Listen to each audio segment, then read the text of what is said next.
حضور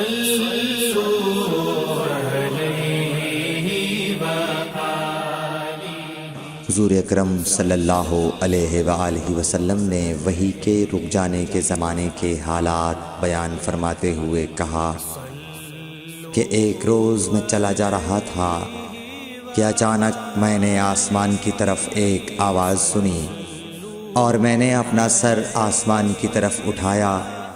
کیا دیکھتا ہوں کہ وہی فرشتہ جو میرے پاس غار حرا میں آیا تھا وہ آسمان و زمین کے بیچ میں ایک کرسی پر بیٹھا ہوا ہے۔ میں اس سے ڈر گیا اور گھر آنے پر میں نے پھر کمبل اوڑھنے کی خواہش ظاہر کی۔ اس وقت اللہ پاک کی طرف سے یہ آیات نازل ہوئیں، اے لحاف اوڑھ کر لیٹنے والے، اٹھ کھڑا ہو اور لوگوں کو عذاب الہی سے ڈرا، اور اپنے رب کی بڑائی بیان کر، اور اپنے کپڑوں کو پاک صاف رکھ اور گندگی سے دور رہ۔ اس کے بعد وہی تیزی کے ساتھ پے در پے آنے لگی۔ صحیح بخاری حدیث نمبر 4۔